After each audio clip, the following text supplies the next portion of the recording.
Head lines آپ نے دیکھ لی، بلیٹن کا آغاز کریں گے۔ وزیر اعظم شہباز شریف نے کہا ہے کہ سابقہ حکومت نے ملک کے خلاف سازش کی، IMF معاہدہ توڑنے کا بوجھ ہمیں اٹھانا پڑا، عوام نے موقع دیا تو نواز شریف اگلے وزیر اعظم ہوں گے اور میں کارکن کی طرح ملک کی خدمت کروں گا۔ بولے 53% صارفین کے لیے بجلی کی قیمتوں میں اضافہ نہیں کیا گیا ہے، اگلے 5 سال میں کچکول کے ٹکڑے کر کے اسے بنی گالہ پہنچا دیں گے۔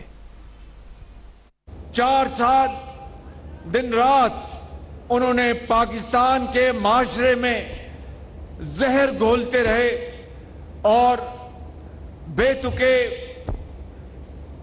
جن کا کوئی وجود نہیں تھا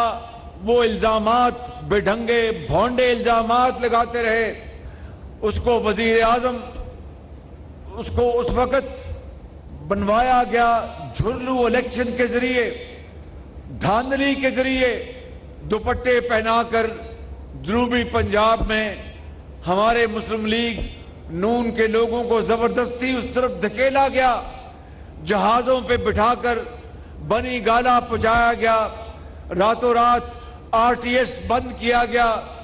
اور پنجاب میں مسلم لیگ نون کی حکومت کا اس کا راستہ روکا گیا۔ پھر یہ کہا کہ میں مر جاؤں گا، IMF نہیں جاؤں گا۔ IMF کے ساتھ معاہدہ کیا، اس معاہدے کو توڑا اور سارا اس کا بوجھ ہماری حکومت کے اوپر ڈالا۔ میری بات یاد رکھنا کہ وہ وقت آئے گا کہ جب عمران نیازی جب اپنا اصل مکروہ چہرہ آپ کو دکھائے گا تو آپ کو نواز شریف فرشتہ نظر آئے گا۔ وفاقی وزیر داخلہ رانا ثناء اللہ نے کہا ہے کہ پاکستان ڈیفالٹ سے بچ گیا مگر اب بھی بحران ہے۔ ماضی میں ایسے فتنے کو مسلط کیا گیا جس نے 4 سال میں ملک کو برباد کر دیا۔ ایک ناصور کے اشارے پر 9 مئی کو شہداء کی بے حرمتی کی گئی، شرپسندوں اور ان کے سرپرست کو اپنے کیے کی سزا بھگتنا ہوگی۔ 26 نومبر سے 9 مئی تک اس نے کیا سیاست کی ہے اس ملک میں چھوڑوں گا نہیں، میں مار دوں گا، میں گھراؤ کروں گا، میں آ رہا ہوں، میں بھاگنے نہیں دوں گا، میں جانے نہیں دوں گا، یہ سیاست کی ہے اس نے۔ وہ اس کی وجہ صرف اور صرف یہ تھی کہ سیاسی عدم استحکام پیدا ہو، اور سیاسی عدم استحکام پیدا ہو تاکہ معاشی استحکام نہ آ سکے،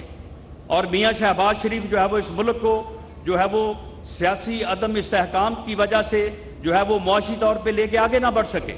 یہ ملک ڈیفالٹ کر جائے، اس ملک کے غریب جو ہے وہ تباہ و برباد ہو جائیں، یہ ملک برباد ہو جائے، یہ سیاست کی ہے اس نے 9 مئی تک۔ اور پھر 9 مئی کو جو اس نے کیا ہے، اب یہ کہتے ہیں کہ جی ہمارے ساتھ زیادتی ہو رہی ہے۔ بھئی جو جرائم آپ نے کیے ہیں، جس طرح سے آپ نے شہداء کی یادگاروں کی بے حرمتی کی ہے، جس طرح سے تم نے وہاں پہ ان ناموں جو پاک نام ہے ہمارے ایمان کے مطابق، ہماری سوچ کے مطابق، جنہوں نے اپنی زندگیاں جو ہیں وہ اس ملک کے لیے قربان کی ہیں، ان کے ناموں کے اوپر آپ ڈنڈے برسائیں، انہیں جوتے برسائیں، ان کے جو ہے وہ مجسمے ان کو آپ آگ لگائیں، اور اس کے بعد آپ کہیں کہ جی کیونکہ الیکشن ہے تو اس لیے جو ہے وہ ہمارے ساتھ جو ہے وہ یہ نہیں ہونا چاہیے، وہ نہیں ہونا چاہیے۔ یہ کہاں کا اصول ہے، یہ کہاں کا قانون ہے کہ ایک آدمی جرم کرے، قومی جرم کرے، قوم کے دفاع کے اوپر حملہ آور ہو،